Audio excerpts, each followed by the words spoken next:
అందరికి నమస్తే. Welcome to నేటి ధాత్రి. మనిషి బతకడానికి కోటి తిప్పలబ్బా. ఎంత చేసినా ఈ పొట్టకోటి కోసం ఏం చేసినా కానీ కొన్నిసార్లు కొంతమంది హత్తులు మీరుతున్నారు. వాళ్లకు హెచ్చరిక. నేటి ధాత్రి హెచ్చరిక.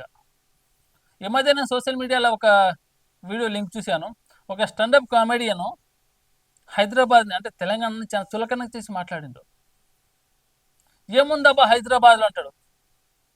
మరి ఏం పీక నీకు వచ్చారు హైదరాబాద్లో బతకడానికి?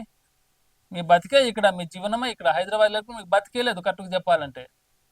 ఆయన ఏం మాట్లాడడం మీరు వినండి ఒకసారి. నేను చూపిస్తాను ఇప్పుడు. ఇంకా ఈయన ఆ మహానుభావుడు మాట్లాడేది చూడండి. ఈయన ప్రాపర్ వచ్చేసి ఆంధ్ర, కానీ హైదరాబాద్లో బతుకుతుండే జీవనం హైదరాబాద్. ఇక్కడ ఈయన హైదరాబాద్ని తక్కువ చేసి మాట్లాడుతుండు. ఏమంటుండో చూడండి ఒకసారి. వాళ్ళంతా డ్రామా క్రియేట్ చేస్తారు, ఈ తెలంగాణ వాళ్ళు ఏమి క్రియేట్ చేయరు. సో సెంట్రల్లో ఉన్న కాంగ్రెస్ లీడర్స్ మీద కోపం వచ్చింది.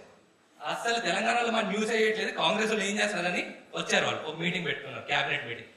ఏంది మీరు ఏంది తెలంగాణ వాళ్ళు ఏం క్రియేట్ చేయరా? ఒక్కసారి మీ మాజీ సీఎంని అడగండి, మానుకోట దెబ్బ ఎలా ఉంటుందో. రాళ్ళు పెట్టి కొట్టిన గుర్తు మర్చిపోయారా ఆ రోజులు? తెలంగాణ ఏం చేయలేదా? తెలంగాణ వాళ్ళు ఏం చేయలేరా? రైలు ఎక్కి దిగేలోపు రాళ్ళు పట్టుకొని తరిమా మీ మాజీ సీఎంని. ఒక్కసారి అడగండి, ఆ సంఘటన ఒకటి గుర్తు తెచ్చుకోండి. తెలంగాణ వాళ్ళు ఎలా ఉంటారో. బిడ్డ, ఇది ఉద్యమాల గడ్డ. కొంచెం తెలంగాణ గురించి మాట్లాడేటప్పుడు ఒళ్ళు నోరు రెండు జాగ్రత్తగా పెట్టుకొని మాట్లాడింది. ఏం చేయలేక కాదు, ఆలోచిస్తున్నాం మన వాళ్ళే కదా అని. చూడండి నెక్స్ట్ ఏమంటుండో. ఒక్కరు కూడా ఒక కాంట్రవర్షియల్ స్టేట్మెంట్, ఒక డ్రామా ఏమి చేయరా అంటే కొండా సురేఖ సెడ్ అన్న ఐ హ్యావ్ ఎన్ ఐడియా. అక్క said I have an idea. You know what happened after that? She commented on Samantha's divorce. Okay, but even this Tollywood people are like crazy people, man. తొందర పెళ్లి చేసుకుంటారు, తొందర divorce కూడా ఇచ్చేస్తారు. And most weird thing is they give divorce on Instagram. Yeah, court కన్నా ముందు Instagram లో first Naga Chaitanya Samantha started the trend. తర్వాత Niharika Chaitanya happened, Dhanush Aishwarya happened. Most recently Sai Dharam Tej divorce Allu Arjun. You guys know that?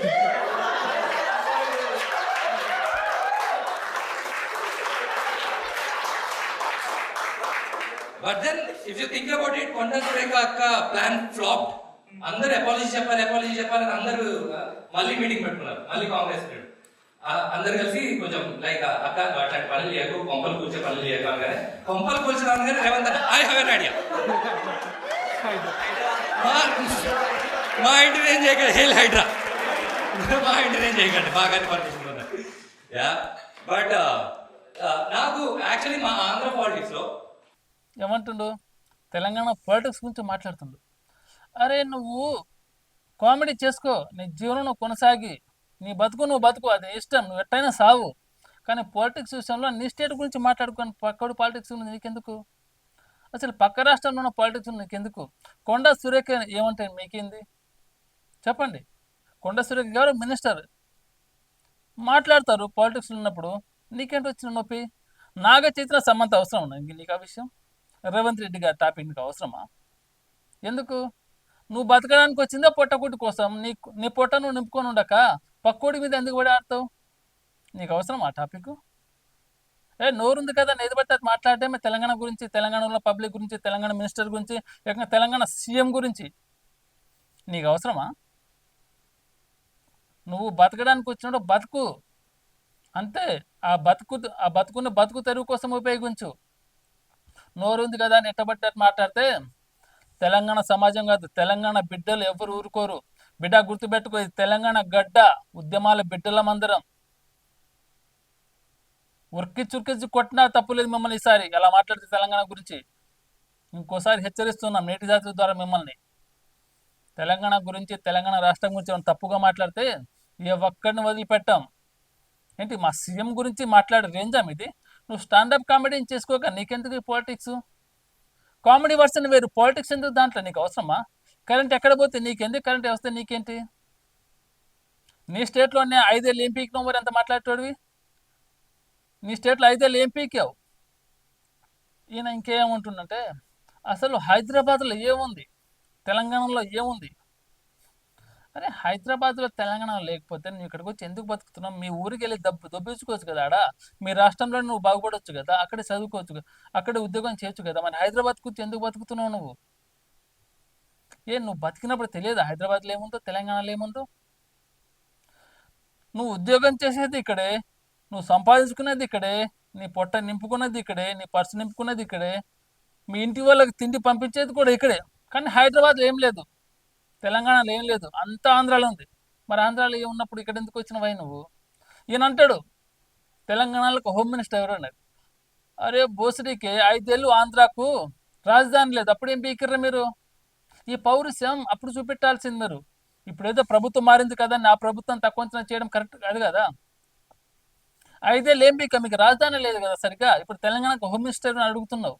5 ఏళ్ళు ఆంధ్రాకు రాజధాని లేదు కదా, అప్పుడు ఏం పీకావు నువ్వు అడగకుండా? ఈ స్టాండప్ కామెడీ అక్కడెక్కడ పోయింది? అప్పుడు ఏడికి పోయినాను ఒక్కళ్ళు దాక్కున్నావు, అప్పుడు తెలియదా నీకు ఆంధ్ర గురించి? ఇప్పుడు తెలంగాణకు హోమ్ మినిస్టర్ లేడనగానే ఉవ్వెత్తున ఎక్సిపడుతున్నావే. 5 ఏళ్ళు రాజధాని లేకుండా బతికినావు కదా, నీకు బతుకుతారు లేదు కదా ఆంధ్రాలో? తినడానికి తిండి కూడా లేదు కదా, ఇసుక ఇసుక తిని బతికారు కదా అందరూ. అప్పుడు ఏడికి పోయినా నువ్వు? అప్పుడు గుర్తుకు రాలేదా నీకు తెలంగాణలో? అప్పుడు గుర్తుకు రాలేదు నీకు ఆంధ్రాలో రాజధాని లేదని? ఇప్పుడు తెలంగాణకి హోమ్ మినిస్టర్ లేడంగానే ఎక్సిపడుతున్నావు నువ్వు. 5 ఏళ్ల తర్వాత నువ్వు హైదరాబాద్కి వచ్చినా, 5 ఏళ్ల ముందు హైదరాబాద్కి వచ్చినా, హైదరాబాద్ రోజు రోజు డెవలప్ అయితేనే ఉంటుంది. నీలాంటి ఎంతో మంది బాతు బచ్చగాలు వస్తారు ఇక్కడికి, తింటారు, హాయిగా బతుకుతారు. ప్రపంచ దేశాల నుంచి హైదరాబాద్కి వచ్చి బతుకుతారు. బతకండి, ఎవరి పనులు వాళ్ళు చేసుకోండి, కానీ చులకనగా మాట్లాడకండి. అదే హైదరాబాద్ కొన్ని కోట్ల మందికి జీవనోపాధి కల్పిస్తుంది. వేరే వేరే రాష్ట్రాల నుంచి, వేరే వేరే దేశాల నుంచి వచ్చి ఇక్కడ బతుకుతున్నారు. వాళ్ళ పనులు వాళ్ళు చేసుకుంటారు. కానీ ఇలాగ తప్పుడు నా డాష్ కూడా మాట్లాడలేదు ఇలా. నువ్వు బతికేది హైదరాబాద్లోనే, జీవనోపాధి హైదరాబాద్లో, నువ్వు తినేది ఇక్కడ, తొంగేది ఇక్కడ. కానీ ఆంధ్రాన్ని పొగుడు, నీ కన్నంత లేదు పొగుడు. కానీ దాన్నే పొగుడుతున్నావు కదా అని తెలంగాణ తక్కువ చేసి మాట్లాడితే తెలంగాణలో జనాలు లేరనుకున్నావా, ఉద్యమం లేదనుకున్నావా? ఒకసారి గుర్తుంది కదా సకల జనుల సమ్మె, తెలంగాణ ఉద్యమం ఉవ్వెత్తున ఎగిరిసిందో. బతకండి, ఆంధ్ర వాళ్ళు ఇక్కడ వచ్చి బతుకుతున్నారు, చాలా బాగా లైఫ్ లీడ్ చేస్తున్నారు. బతకండి, తప్పు లేదు. కానీ బతికిన చోట తప్పు చేసి మాట్లాడకండి. మీ జీవనోపాధి ఇక్కడ, మీ బతికే ఇక్కడ, మీ బతుకు తెరవే ఇక్కడ. మీకు ఇక్కడ సంపాదన లేకపోతే ఇంటి దగ్గర అందరూ ఆ పరిస్థితి వస్తుంది హైదరాబాద్ లేకపోతే మీకు. హైదరాబాద్ ఓన్లీ 2 తెలుగు స్టేట్లోనే కాదు, టోటల్ ఇండియా వైడ్గా, వరల్డ్ వైడ్గా అంత ఫేమస్. ఎక్కడెక్కడో దేశాల నుంచి ఇక్కడ చదువుకోవడానికి వస్తారు, ఉద్యోగం అయితే వస్తారు, బతుకుతున్నారు, బాగా బతుకుతున్నారు. కొంతమంది బతకలేక వెళ్ళిపోతున్నారు. ఇలా చేస్తే రేపు నువ్వు కూడా, మీ వాళ్ళందరూ తట్టబుట్ట చదువుకోవాల్సింది రాబోయే రోజుల్లో. ఎందుకంటే ఇప్పుడున్నది ప్రజా ప్రభుత్వం, ప్రజా పాలనా ప్రభుత్వం. ఎస్, నిమ్మలంగా గాడిలో పడుతుంది, వెళ్తుంది, నిమ్మలంగా ఒక్కొక్క స్టెప్ ఎక్కుతుంది పైకి. రేవంత్ రెడ్డి గారికి విజన్ లేదంటారా? తెలంగాణకి హోమ్ మినిస్టర్ లేదంటారా? 5 ఏళ్ళు నువ్వేం పీక్ లేనప్పుడు నీ సొంత ఊళ్ళో, నీ సొంత స్టేట్లో పక్క స్టేట్ గురించి మాట్లాడి నువ్వు విడిపోయి నాకు అర్థం కాదు. నీకేం రైట్స్ ఉన్నాయని? నువ్వు ఇక్కడ పుట్టినోడు కాదు, ఇక్కడ ఓటు హక్కు లేదు నీకు, ఇక్కడ ఆధార్ కార్డు లేదు. నీకేం అవసరం తెలంగాణ గురించి తప్పుగా మాట్లాడడానికి? ఏకంగా సీఎంనే టార్గెట్ చేసి మాట్లాడేంత మొగుడివా నువ్వు? ఒక్కసారి మీ మాజీ సీఎంని అడుగు, మాను కోట దెబ్బ ఎలా ఉంటుందో ఆ రుచి మళ్ళీ చూపించాల్సి వస్తుంది. అందుకే ఈసారి తెలంగాణలో ఉండి తెలంగాణ గురించి తప్పుగా మాట్లాడేటప్పుడు, మనం హైదరాబాద్లో బతుకుతున్నాం, హైదరాబాద్ గురించి తప్పుగా మాట్లాడితే ఇక్కడ ఉన్న ఉద్యమ బిడ్డలు టార్గెట్ చేసి అనుకో, ఏ ఒక్కడి ఇక్కడ ఉండడు, గుర్తుపెట్టుకోండి. అలా తప్పుగా చేసి మాట్లాడితే ఏ ఒక్కడి ఇక్కడ బతకడు. ఎందుకంటే ఇప్పుడు తెలంగాణలో ఉన్నది ప్రజా ప్రభుత్వం, ప్రజలందరూ బతకాలి, అదే కాన్సెప్ట్. బతకండి, కానీ బద్దలు బలిసేలా మాట్లాడితే మాత్రం ఒక్కొక్కటి బద్దలే బాగుతాయి. తెలంగాణ బిడ్డలు చేతగానోళ్ళు కాదు, అంత వెర్రోళ్ళు కాదు. ఉద్యమాలు మళ్ళా చేయాల్సి వస్తుంది. అంతకుముందు ఉద్యమం చేసినప్పుడు ఎల్లగొట్టాం అందరినీ. ఈసారి ఉద్యమం చేస్తే ఏ ఒక్కడి ఇక్కడ ఉండడు, గుర్తుపెట్టుకోండి.